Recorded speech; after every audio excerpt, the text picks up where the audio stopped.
good evening. I am so buzzing, but ill, and it's not even stopping me. Well, I say ill, I don't feel poorly. I've just got like a weird sniffly cold going on, but totally buzzing through it because I've just had the most amazing retreat. And I know that I've been posting about it all over social media. I haven't shut up about it. I've been doing videos, posts. It's been relentless probably for those of you following, but it's just been the best week. Hey Clara, hey Andrea, hey Rachel. As everyone's getting logged in, let me just move this to the side a little bit so that you can see me around the comments, because I know as the comments start building up, hey Claire, as the comments start building up, it kind of takes over my face a little bit. Hey Kaylee.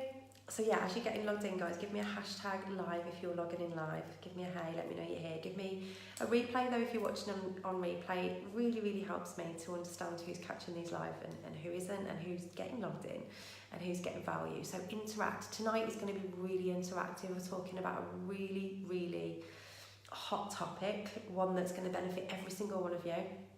If you're in business, then this is for you. And I know all of you are, or else you wouldn't be here. So yeah, it's just been such an incredible, mind-blowing week at the retreat. We've just had the most amazing time. Some massive wins and big, like, holy fuck moments. And I love that about retreats, because you actually see the breakthroughs. Like, comment below if you're on tonight and you were at the retreat. Let everybody know how it was for you. You see them, like, you visually see the breakthroughs. You see people change, like their physiology change. You see the physical shifts. You see the lights go on when they realise what they need to do next and how they can up level. And I love it because you can feel the energy in the room, and the bonds that are formed last a lifetime. And I'm really proud to say that when I do a retreat, I fucking do a retreat. And I know that. It's one of my most favourite things to do in business, because it's that eyeball to eyeball connection. It's getting a group of like-minded people together. I only open them to my clients. I've had so many messages saying, can I come on your next retreat? I only open them to my Wealth Accelerator clients, because it's really important that everybody's the same kind of person. Really important. It's important that everybody's on the same page, vibrating at the same energy, and I know I can control that when they are my clients, because they're all freaking awesome, which is what we're talking about tonight, isn't it? How to attract your dream client. This is why I'm talking about that this week, because Soul Centered Millionaire TV, every week here, same time, it's all about, for those of you that are brand new, it's all about how to create a millionaire style business, but still keep your values, morals, and soul intact. My journey in business has been a spiritual journey as much as it has a strategic one. You know, I've had to constantly tap in to what I call source connection. Some of you call it God. It doesn't really matter what you call it. It's been a journey in both of those areas, and that's what these live sessions are about every week. My mission is to help as many women as possible create outrageous financial abundance for themselves, but still show the world that it's possible to be rich and ethical. It's possible to be rich and spiritual. It doesn't have to be a choice. We don't have to be cutthroat bitches to get on in the world. And it's a limiting belief that so many people have. If I'm rich, I won't be a good person. If I'm rich, I'm gonna have to step on people. What if none of those things were true? What if you could be a badass businesswoman and still be zen as fuck? Like, what if you could do both? And also, you know, you'll get a lot of yin and yang with me every week. Some weeks I'm zen, some weeks I'm gangster, and I'm a walking contradiction sometimes, but aren't we all? There's no night without day, there's no summer without winter. It's about bringing both of the things together, the strategic, no BS, straight talking approach that's needed in business, but sprinkled with some magic, and not forgetting who we are at soul level, our infinite potential, and the jobs that we have. Keep moving the camera around a little bit, because bloody comments covering my face. The job that we have to do in the world, making the world a better place because of our work. So, I said it was going to be interactive tonight. We're going to be talking about how to call in and attract your dream clients, your soul clients, the people that you just will buzz to do business with. And that's what tonight's all about. So, to get the best out of tonight, I need you to make a commitment with me right here and now. I need you to make a commitment to play all out in this training tonight. And when I say interact, interact. When I say comment and let me know something, comment and let me know something. The reason I'm asking you to do this is because one of the things that we just have to do as business owners is play all out in everything that we do, immerse fully, commit 100% and stick to that commitment. And how we do anything is how we do everything. I was watching a podcast on money today, and the woman that was running it said, how we do money is how we do everything. And I loved that saying. You know, if we don't pay on time, that's how we show up. If we are scared to charge our worth, that's how we show up in other areas, like lacking in confidence, lacking in belief in our ability, and that really made me smile. But I'm asking you to immerse fully here is because if you don't immerse fully here with me tonight in this training, then that will show up in every other area of your business. Where else do you say I'm going to immerse fully and fully commit and then bail when the going gets tough? Where else do you just dip your toe but not really go all in? And how does that affect your ability to have next level success? And that's why I'm asking you to get involved with me tonight. So those of you that are now here live or on replay, it doesn't matter, you're both just as important. And I read every single comment to see who immersed and who played all out and who didn't. Start by telling me, on a scale of 1 to 10 right now in the comments, how well are you attracting your dream client right now? 1 being, I'm attracting no clients at all. And leads are a real place of pain for me right now because I don't have any. 10 being, I attract leads every day, easily and effortlessly, and a good proportion of them are my dream clients. And I say a good proportion, that's a 10 out of 10.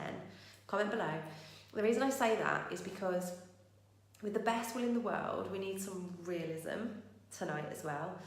Are you going to attract leads every single day that are just all your ideal client, every single one of them dream client? No, because it's business. And as I mentioned, yin and yang, no summer without winter, no night without day. We need a little bit of challenge. We need some moments where we maybe attract the wrong people, where we have to dig deep to qualify people better, where we have to work with the wrong people to learn lessons. All of that stuff's going to happen. But if we're attracting leads every day from multiple sources, and I say multiple sources, and I'm going to go back in a minute and read every single one of these. I say multiple sources because lead generation, I was just talking to one of my dream clients actually, and we were talking about lead generation. Lead generation is like a table. It needs multiple legs to stand up and be safe and secure. If there's just one thing going on, like, I don't know, let's say you only use Facebook ads. What happens if you get stuck, locked out of Facebook, they stop you from advertising, banned, something happens with Facebook, you have no business left. So your table isn't very secure unless it's got multiple legs, and each leg needs to represent a marketing method that is separate and not dependent on the other thing. So one might be nailing Instagram, one might be nailing Facebook advertising, one might be being able to sell and generate leads from email marketing, one might be something else. Multiple pronged attack is what equals stability, security, and success in business. We need to be smart about that. So tell me, some of you have already started telling me, I'm going to scroll back up. On a scale of 1 to 10, how much have you nailed this? 1 being, I don't attract leads, I don't have any clients, this is a real pain point for me, it's really sporadic. 10 being, nailed it, I generate leads easily and effortlessly, it's like an exact science for me, I know what I need to do to generate a certain amount of leads to get a certain amount of sales. 0. 1, haven't launched properly yet, fair enough. About a 5, leads but not converting them, okay. 2, I feel sick. real pale point. 2, 3, 2, just starting out, 100% fully committed, but with a priority responsibility. Suck my time, energy, patience, one, as I haven't launched yet, but hope to soon. Okay, so if you haven't launched yet, this is something you probably, it's fair to say, you haven't mastered yet. And that's okay, because you're not going to master it unless you've launched, because we don't get good at anything by planning it, we don't get good at anything by thinking about it, we don't get good at anything really by learning it from a manual, we get good at doing. And lead generation marketing is one of those things, because it's the most difficult part of mastering any business. It's the part that most people struggle with. 5, but I'm on track to 10. Yes, you are. I know you are. One of the things that people struggle with the most, because it comes with the biggest reward. Anything that's the most intensely difficult, you know that once you get through it, it's going to have insane results at the end of it. That's why it's difficult.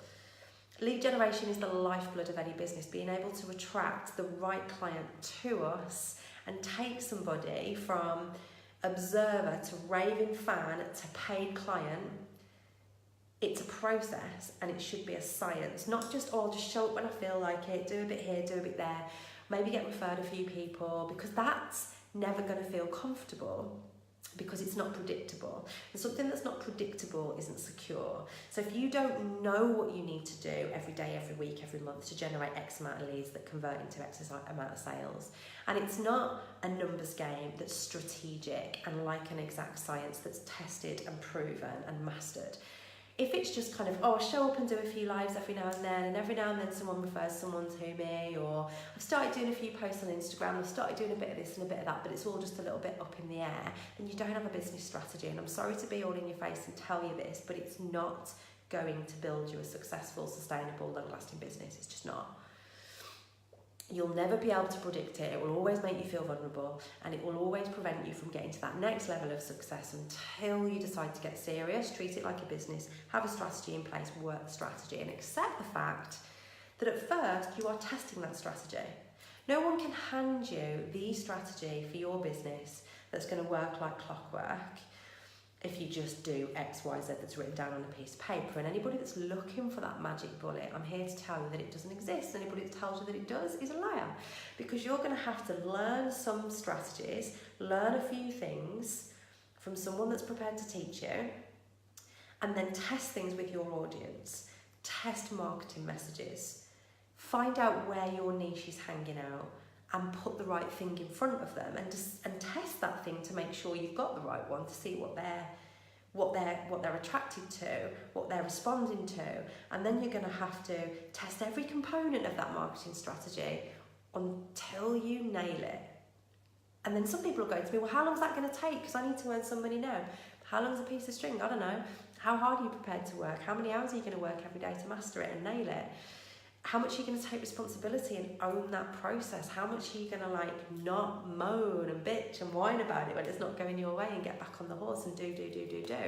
That's why how long is a piece of string, because I don't know how you're going to show up to that process of nailing it, or whether you're going to give up halfway through and start moaning about it and crying about it, and none of those things are going to serve you. So I don't know.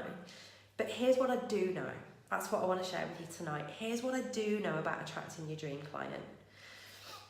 The things that I know to be true, the things that I know for certain, or some of the things that I know for certain about lead generation in the right way for the right person to bring the client that you want to you. I'm going to share 5 things with you tonight that I know to be true about that. Now, what's prompted this is I had a few moments actually last week at the retreat, where I looked at the women that are in my program. They've invested in themselves. They've, like sponges, absorbed the knowledge that I've thrown at them. They've tapped into the support that's available to them around that knowledge. They've shown up with the attitude of not wishing it was easier, but wishing they were better every day. How can I be better? How can I be better? Then they've invested in themselves again to be at the retreat. They've shown up to that. Some of them had to get childcare. Some of them had to, these are mums, they're busy women. They could have made excuses, and many did. Lots of people had an opportunity to go, only 10 came. Some of that's not because of commitment, it's because they didn't get an opportunity for the place. It's because they go like that. Not everybody gets an opportunity, but the ones that were there and grabbed that opportunity were in that room. And I had a moment where I looked around and I was like, fucking hell, these women are amazing. Wow.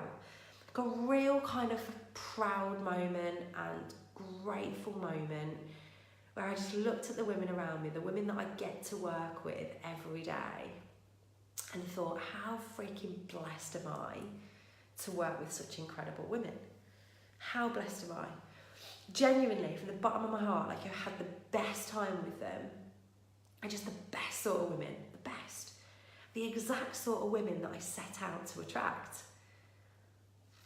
I'm not blowing my own trumpet when I say it's not an accident that I was sat in a $7 million villa. Just throw that in there, it was a fucking epic villa. But it's not an accident that we were sat there together in that beautiful environment. None of that happened by accident, none of it happened by magic. So I sat and thought, okay, and it was prompted by one of the beautiful women that I work with coming up to me on the last night. We're having a bit of a party. I say a bit of a party, it was a freaking big epic party actually. It was awesome. We got a chef in to cook for them, and it was just great. We had music and really let our hair down to celebrate an awesome week and to celebrate the success that's coming up for these women. And everyone that day had pledged what they were going to go on to achieve and what they'd got the strategy to now go on and do. And we'd had, you know, pledges like 250k in the next 6 months, 100 grand in the next 4 months, da da da da. And these aren't just pipe dreams, like goals they've just thrown out there. They've got the strategy to make it happen, the belief, the conviction and the confidence that they can at the end of that week. And at the night we were then celebrating, and this one of the girls came up to me and she said, Michelle, it was a real moment, and I filled up with emotion because she said every single one of these women are different, but they're the same. She said, we're all from different backgrounds, we're all from different, you know, countries, we're all different in many ways, but we're all ridiculously similar in others. She said, I came here really nervous. A lot of us were worried about coming, stressed, anxious about spending the money to be here, but also about just coming. And everybody is just the most beautiful soul. And everybody's made each other feel comfortable and welcome and warm, and we've made bonds for life. And the one thing we all have in common is you. You brought us all here and we were all attracted to you, and that is testament to you. And it really got me emotionally because I hadn't stopped at all that week to look at it that way. I'd been really grounded in gratitude for who was there and feeling really blessed. But it took her to stop me, and you know who you are if you're listening to this, thank you, to stop me and highlight to me, you attracted these women to you. They chose to work with you. And that got me thinking, because on the flip side of that, I had a lot of messages while the retreat was happening, people asking how to be on the next one, but also people asking how to run a successful retreat. And I'm always listening to the feedback that people are giving me on the things that you guys want to know, always. Not just my clients, but those of you that show up here every week as well. I'm always listening to what you guys are saying and the comments that you're putting on the videos and the things you'd like to know. I know, Andrea, we spent so much time being emotional on the retreat. It was a deeply emotional experience, and one that I'll never forget. But I was thinking about these questions that I've been asked, and how do you attract these clients, your dream clients? Because let's face it, the retreat wouldn't be possible without nailing that lead generation. Not just leads though, because leads are one thing. Everyone's talking about leads and how to generate more leads. It's not just leads, is it? We don't just want anybody. We want that special somebody. We want to call in the right person, the people that are a pleasure to do business with, the people we had in mind when we developed our service or product. That's what makes the difference to a really successful business. It's what makes the difference to your happiness as the business owner, how easy it is to show up and do your thing, your experience. you know, how much you love what you do. Because if you're working with the wrong people, you'll never love what you do. And I'll reiterate again, that's not to say you're going to get it right all the time, yin and yang, but the majority of the time. So I've written down 5 things that I want to share with you really quickly to give you some food for thought on how you can get this right and kill it in your own business and attract the person you want to attract. So number 1, the first thing is you've got to get really clear on what you want. Who do you want to attract? You've got to commit to a niche or niche, depending on where you are in the world, or as English call it, niche. You've got to commit. You've got to be prepared to own that niche and be the person that people come to in that area of expertise. And it's got to be ridiculously specific. And people resist this because they get kind of scared to commit, and there's that fear of missing out, that if I put myself in a box, what about all these other people I could be helping? There's a lot of people you could help with your product or service, but that doesn't mean that you should.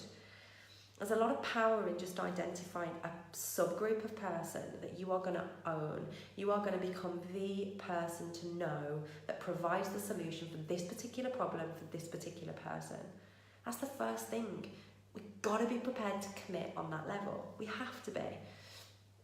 You know, I can remember niching down to work with women for the first time and feeling scared that I was capping my market, because look at all the men that I could help and work with.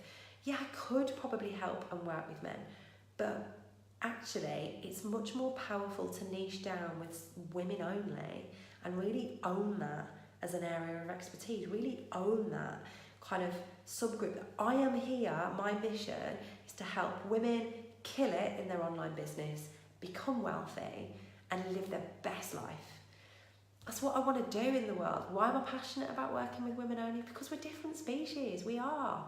I can tailor my content that speaks to women. I can do that because we are different to men, we just are.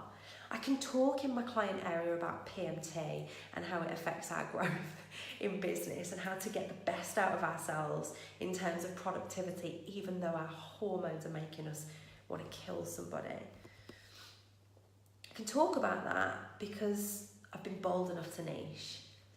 So you've got to be bold enough to make that move and be really clear about what is the mission that backs up the work that you do. Why is it important to you? What's the story behind it? Because it's these stories, it's this mission, it's this philosophy that you've got that's going to call in your ideal client, because it's the thing that they're going to identify with. It's the thing that they're going to be able to relate to when you talk about it. What's Gemma saying? Unbelievable how true this is. I wanted to keep it broad. As soon as I niched down, everything started clicking. Thank you for sharing that, Gemma. Gemma's one of my clients, and she's just shared something that's so popular with you guys. Like, you know, people go through this. I think we've all gone through it at one point where we're like, you know, it feels more comfortable to keep it a bit broad and generic, and we don't, it's like, you know, you don't realise the power of something until you just do it. Take the advice and do it. Mine's super difficult. I want to help entrepreneurs, mums, business owners that suffer with their mental health, but I attract everyone that suffers with mental health. Okay, and you know, that's okay to start attracting other people that don't fit your niche, as long as you're clear about who you work with. I attract people sometimes that come to me for all sorts of help for different things that I just don't specialise in. But as long as the clients you do want are coming as well, you know, predominantly, then that's okay. So if you want to help female entrepreneurs, mums, business owners that suffers with mental health, be really specific about what that looks like. So if it's women in business that have mental health issues that they have to combat every day, on top of all the other shit that it takes to be a female entrepreneur, how do we speak to that subgroup really clearly? And the first step is knowing them, understanding them, stepping into their shoes. You mentioned earlier, Abby, that you suffer yourself with mental health issues, so you can do this so well. It's probably why you chose it as a niche, because you know the struggles, you know the pain, you know what's keeping them awake at 3 o'clock in the morning, you know the daily barriers that they've got to overcome that are different to everybody else in business, and that's what you speak about all the time. Own that niche. What you'll find is the more you talk to them directly, not like you're talking from a stage, but like you're having a conversation one-on-one with this woman that you've built a picture with. I mean, build a picture for everything that's going on for her. What's she worried about 3 o'clock in the morning? How are her worries manifesting? How are her problems preventing her from the things that she wants to achieve? What does she want to achieve?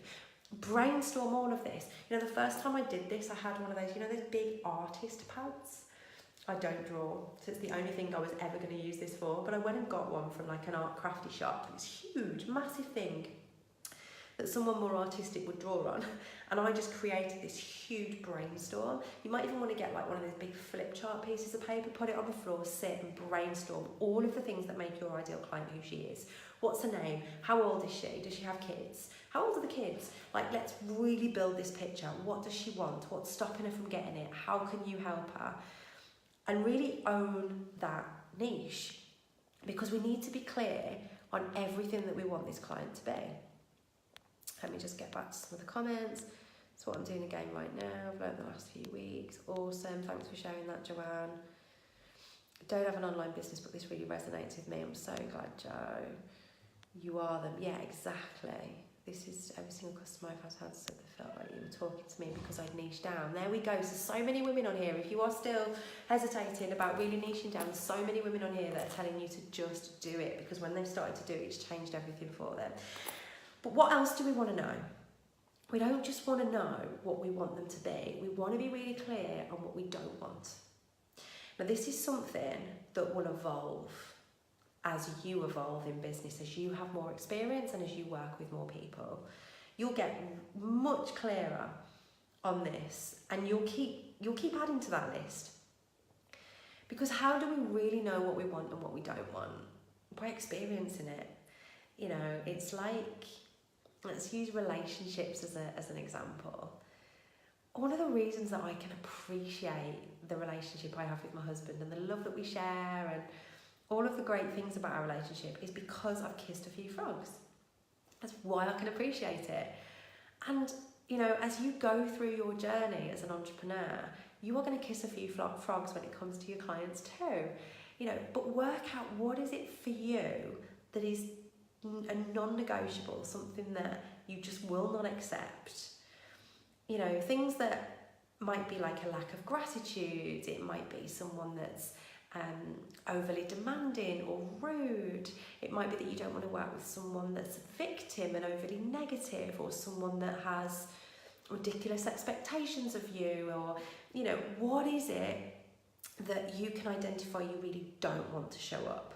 Because it's so important that we get clear on that as well. Not to focus on it, give it energy, but to know it and park it and use it as a bit of a red flag exercise. Because knowing what your ideal client looks like and what they don't look like serves you in many ways. It serves you in your branding and getting that right. It serves you in your marketing message constantly and getting that right, the content you deliver. But it also serves you in a sales environment. If you've got a business where you talk to your client in a sales call, then it's going to be really important for you to listen, not just for the things that you want to see, but for the red flags that you don't want to see. So start getting clear on that as well. So have 2 lists. What do I want and what do I really not want? And keep reviewing it, keep changing it, keep using your experience to chunk it out. Number 2, focus on the people that matter and don't worry about the people that don't. Do you know, it's so easy to become, let me just move this a little bit. 1 second, okay. It's so I want to see your comments at the same time as speaking. So Sharon says, I've realised the importance of taking all of my skills as a content creator, motivational writer, photographer and filmmaker, and creating a niche business that could sell to female entrepreneurs, the importance of good branding and how to create a really positive online presence. This is a great example, Sharon. So Sharon's got all these skills: content creator, motivational writer, photographer, filmmaker, all these amazing skills. Now imagine if she showed up in her brand talking about all of these different components. I'm a photographer, I'm a motivational writer. People would be confused. They wouldn't know. You know, confused people don't buy, and they wouldn't know, what can I get from this person? What does she do? How can she help me? But when she's wrapped it up in helping female entrepreneurs to create an awesome brand that creates an awesome online presence that converts into profit. Great, I know what that is. It doesn't matter to me on the front end that she's great at blogging, photography and all of those things, because it's not what I want to hear as the consumer. What I want to hear is, how can you help me? What can you give me? Because it's all about me. And that's what we've got to remember with the consumer. It's all about them. That's all they're interested in, is how can you help me? What can you do for me? How can you make my life better? And that's what our niche really needs to speak to. Focus on the people that matter and forget the people that don't. If they're not in your niche, it doesn't matter. Their opinions don't matter. If they're not your ideal client, it doesn't matter. So don't allow the opinions, the thoughts of somebody that's not in your ideal client group to shape your work, to shape your content, to shape your marketing message, because it's not for them. So for example, when I was writing my book, I had a few different proofreaders and to proofread it before it went to editing stage. Sorry, after it was in editing stage. And one of the proofreaders was kind of confused what the role was, and thought that they'd got to kind of critique the content of the book. Not in a negative way, but just took it upon themselves to critique the book. Now here's the thing, when I received the feedback on the book, I was like, oh my God, she thinks the book's shit. Maybe she's right, maybe it's shit. I was like, hold on a second. I had to give myself a check up from the neck up for a minute and remember that my ideal client is a female entrepreneur that's in business, that is someone that wants to up level quickly to 6 or 7 figure scale and is ready to get to work right away. They're a doer, they're an achiever, they're ambitious, and they're ready for the sort of fast-paced environment that's going to stretch them, where you make no excuses. That's my ideal client. And the person that's giving me this advice on the book is someone that works a job and loves their job, don't get me wrong. I'm not knocking anybody in a job, they love it. Never had any desire to be in business, never has been in business, and wouldn't pay, like literally, I couldn't pay them, never mind them pay me for advice on business. I couldn't pay them to take the advice because it's just not even on their list of priorities. So of course they're not going to get it. Of course they're going to be confused by some of the language that I'm using. And of course it was difficult for them to interpret and understand and get behind. So their feedback was null and void. And it's really important that you do not buy into the feedback of anybody that doesn't matter when you are strategizing for your business, because it's just going to make you look left, right, sideways, go around in circles, and it's not important. That's why when it comes to things like, is this content all right for my ideal client? Do you think my ideal client, do you think this is enough for the program I'm putting together? Do you think this, do you think that? Who are you asking? I mean, you could ask me as a success and business coach to female entrepreneurs if your content is good enough for somebody that is setting up an art business and selling paintings, because that's your niche. I don't fucking know. I don't know. I can tell you how to craft an awesome marketing strategy and get it in front of those people, but I don't know if the content that you're going to sell to them at the end is any good, because I'm not your ideal client. So it's really important that you get the right advice from the right people, and that you only listen to the people that matter. And that doesn't just come from an ideal client point of view. One of my sayings is, I'm not interested in your feedback if you're not in the same arena as me, fighting at the same level as me, getting smacked with the same force as me. Because it's just limited advice. It's not your fault it's limited, but it is limited. Because you don't know what you don't know, and until you've trodden the same path as me and got to the same point, you can't give me advice because you're not qualified. It took me a long time to realise that if you start taking advice from all these people that are limited, you're taking advice from the wrong people. Start reading some of the comments. Yes, that's what I've realised recently. I do know what my ideal client needs. Of course you do. Can't palm it off on someone else. Absolutely, Joanne. And it, you know, it sometimes just takes us a while to get to that point where we're like, okay, I am the expert. I am the person. That's why they're my ideal client and nobody else is. And it's trusting ourselves, and it comes with confidence. as well. And sometimes that confidence is built through taking action, working with a few people. But that's the place we really want to get to, is owning that niche and saying, I'm the best person to help these people.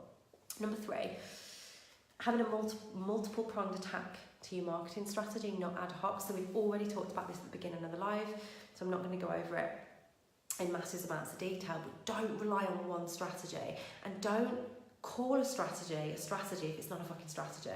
This is so common. We can't say, okay, I'm going to use LinkedIn and Facebook. That's my strategy. That's not a strategy. That's you naming 2 platforms. A strategy is saying, this is what I'm going to do on Facebook every day, every week, every month, for this amount of time, to test the best way to get my message in front of the right person. And having it mapped out. X amount of posts, what are the posts going to contain? X amount of live videos, what are the live videos going to contain? Where am I going to show up? How frequently? And what sort of marketing messages am I going to use to show up to test what my audience responds to? How am I going to get myself into some of these ready-made groups and organisations and followings that already exist in the world of social media? You know, it's a little bit like, think about social media like this. Just never do anything that you wouldn't do out there on the street, online, because if you do, it won't work. So think about every social media platform. Let's take Facebook. There's how many billions of people on Facebook. You've stepped into a stadium, when you've made your Facebook account, you have stepped into a stadium of billions of people, the biggest stadium you have ever freaking seen in your life, and you are now in there and you're amongst all these people. Some of them are your ideal client, and the majority of them are not. It's your job to find out who in this stadium is your ideal client and get your message in front of them so that they can know you, like you, trust you, and at some point want to buy from you. That's your job. So if you're a needle in a haystack looking around these billions of people in this stadium, what's the best approach? Do you A, go around tapping everybody on the shoulder going, hey, you want to buy my shit? That's the quickest way when you walk into a group of people that are having a chat and just do something obscene, like try and sell to them straight off. That's the equivalent of sending a spam inbox to somebody through Messenger and then wondering why you don't get anywhere. It's time consuming, it's rude, and no one gives a shit. So we're going to mark off number A as being a no-go. Or do you B, go and find out who's already formed a group that is your ideal client and build the relationships. If you look across the stadium a little bit closer, you'll notice that some well-established groups already exist. They're already hanging out together. Why? Because people with common interests have already found each other in an established environment, like Facebook. There's already groups where your ideal client's hanging out. There's already business pages where your ideal client's liked. And we can utilise both of those things through paid advertising and through free advertising. But we've got to infiltrate these networks and build relationships. We're not going to walk into a group that's well established and go, hey everybody, I'm here, I'm just going to spam you all now really quickly with my shit. That's the equivalent of going into somebody else's group and just posting spammy shit. We're going to create and nurture relationships. So that's what we need to be doing on social media. You need to learn how to become a strategic networker, a contributor, a relationship builder, so that you can take someone from not knowing who the hell you are to knowing who you are, liking you, because you've made their life easier in some way, you've added value to their life in some way, so at some point trusting you enough to part with their hard-earned money for your product or service. And that's smart online marketing. But we need to have a multiple-pronged approach. You might utilise Facebook advertising as your approach. Brilliant, that's one way.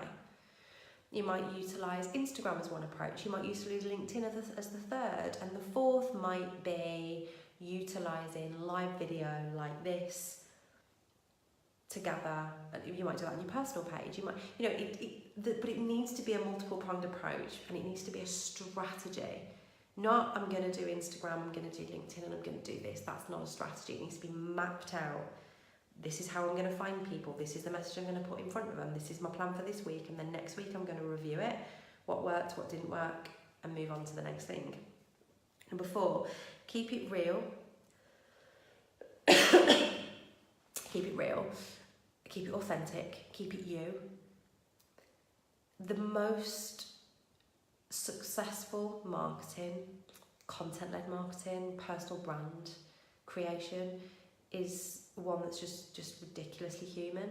If you want to attract your ideal client to you, chances are good that they're like you, because we never look to attract somebody that's not like us, do we?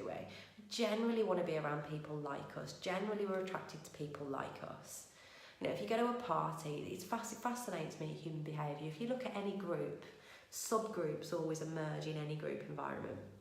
If you go to a party, you're going to get certain people that are just going to be drawn to each other, and generally it's people that are like you. Like, you're never drawn to someone that you think is a complete dickhead. You're never drawn to someone that doesn't share the same morals, interests as you. So if you show up as anything less than totally and utterly you, people don't know where to find you. And it's a jarring experience if you try and be someone you're not, when they actually start working with you and work out that you're nothing how they expected you to be. So everything you do, don't be tempted to copycat somebody else's work. Don't be tempted to... There's nothing wrong with modelling successful people. We should absolutely adopt the behaviours, the actions, the mindset, the attitude of successful people to achieve all the things that they have. But when it comes to crafting your message to the world, sharing it in a way that only you can, it's only your unique, authentic voice that can do that in a way that will attract the people you want to. So it's about being really clear and comfortable with who that is. You know, this doesn't happen overnight. When I first started content-led marketing and digital marketing in this way, and including live video in that, I'd find that, and you might relate to this, I'd find that I'd show up, I'd make all this effort. Like, you've probably noticed I've got no makeup on right now. I haven't really done my hair. It's just... And I'm wearing a comfy onesie style work from home outfit. But when I first started doing this stuff, I'd spend ages. I'd like do my makeup, I'd do my hair, I'd make sure I looked immaculate. I'd spend ages thinking about what I was going to say. And I'd be like, just be you, Michelle, just be you. And I'd hit go on the live, and suddenly this other person would appear who I didn't quite recognise myself. She talked slightly different, she was a little bit more polished, she watches her P's and Q's, and actually I'd watch it back and I'm like, I don't know who the fuck she is. There's no wonder that people that I really wanted to work with, people that were just like me and could relate to me and got me on every level and I got them, weren't showing up. Because I wasn't showing up. And that happens in the beginning, of course it does. And I'm not saying you can't be the best version of you, a more polished version of you. Absolutely you can.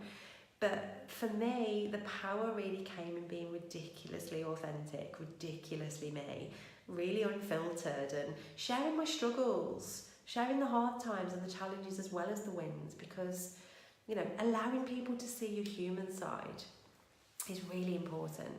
And number 5, be consistent. Be really consistent and be prepared to do more than your competitors are prepared to do. Be prepared to do more than most people will do. The one thing I know about myself is that I will fucking outwork most people. I just will.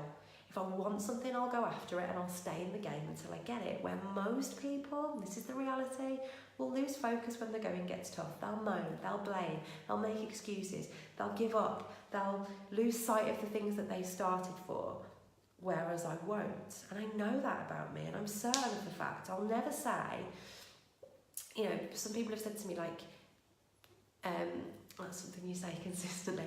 I am a bit like a parrot. I keep saying the same things over and over again that I know are going to make the biggest difference to you. It's something that I just know to be true, and consistency is one of them. When it comes to attracting your ideal client, they need to know you're going to be there for them. They need to know you're going to show up. They need to know that you are the person that's got their back. You need to be a role model for them in every single way. You know, I'm a role model for my clients in everything that I do. Whether they choose to see it or not all the time is up to them, but it's there. If I say I'm going to show up, I'm going to show up, I'm going to deliver. I'm consistent. I'm going to do lives, even on my worst days, even on the days where I've got a cold and I sound a little bit manly. Even on the days where, I don't know, you know, I've had bad news and something's going on for me personally.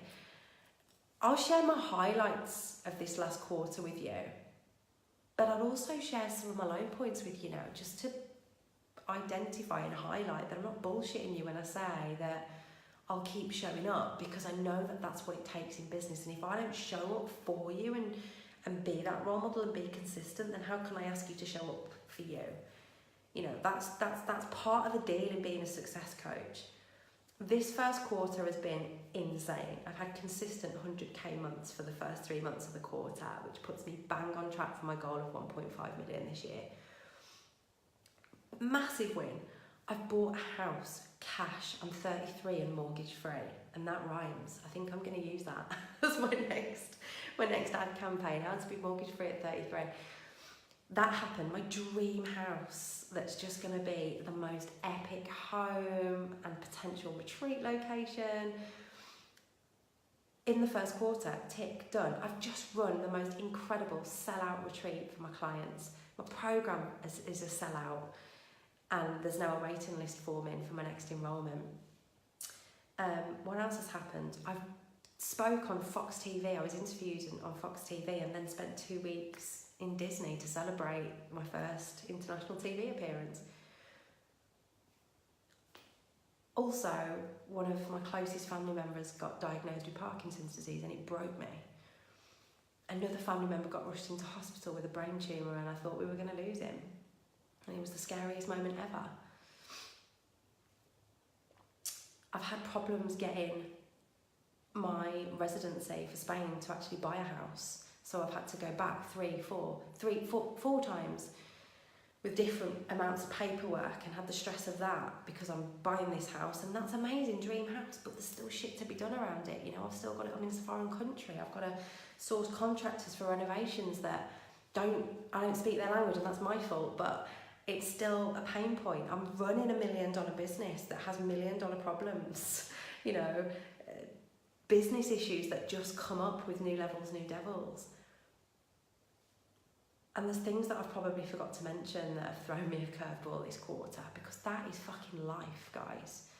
Life just doesn't stop because you decide to build a business. People around you don't stop having challenges.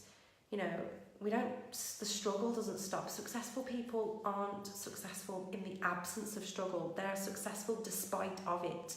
They just don't let it stop them. So I make no apologies for being the sort of coach that when you come and tell me that you've had a bad day and the kids have been winding you up so you haven't done any work, that I've got no sympathy and won't show you my sympathy. I won't always put my arm around you in those moments. I'll tell you to get a fucking grip and get back to work, and I'll hold you accountable for being the person that I know you can be and have the business that I know you can have. Which means sometimes I won't come down and wallow in your bullshit with you, but I'll try and pull you out of it and show you how stupid it is. Because I just know that there's no other way to build a business. There's no other way to be successful other than to keep pushing through the shit over and over again and showing up. Because if you don't show up, don't expect to attract your dream clients. Because they will get the inconsistency. They'll see the flakiness. How you do everything is how you do everything. How you do anything is how you do everything. My favourite saying, I say it over and over again, like a parrot, repeating myself sometimes, but it's true. If you stop showing up on your bad days, if you stop giving it your all because things get a little bit hard, if you're not consistently visible and badass in your approach to your marketing message, your ideal client will lose faith in you, because unconsciously what that will tell them is if this person doesn't show up in that way, in the way that I need to see them show up, they're probably not going to show up for me either. So it's important on so many levels. And that's my 5 tips on attracting your dream client. But there's been so many more in there, hidden tips. I could talk about this topic all night because there's so much I know to be true about this. Why? Because I've kissed a few frogs. I have. But also because I work with the best freaking women. I just do. Some of them that are on the live tonight that I love dearly and just get so much pleasure out of seeing them win and smash it. And some days we struggle together. Some days I have to be the bad cop and call them on their bullshit and hold them accountable. And some days I have to be that person because that's my job, and that's why they've signed up to work with me. They don't always love me, that's the truth. I'd like to think most of the time that they do, but they don't always. Sometimes they're like, fuck, I didn't want to hear that. For God's sake, can you just tell me what I want to hear once? But I can't. Can I tell you how you're gonna kill it? Sometimes that's a difficult message. Sometimes I have to put a magnifying glass on the things that you don't want a magnifying glass on. Sometimes you resist me intensely and want me to just go away. and stop pointing out all the reasons that I'm not yet successful and all the things I need to change. But that's why I do what I do, and that's why the people that come to me, and I make no apologies for it at all, and I won't change anytime soon, because it's the right clients that matter, and that's what I want you to take from this today. Work out who the right people are, work out who the wrong people are, forget about the wrong people, and think about the right people, and build everything that you do with them in mind, and they will come. They will. Thanks for listening. If you are somebody who's got value from this, let me know you've got value. Talk to me. I read every single comment. I reply to every single comment personally. But also share it.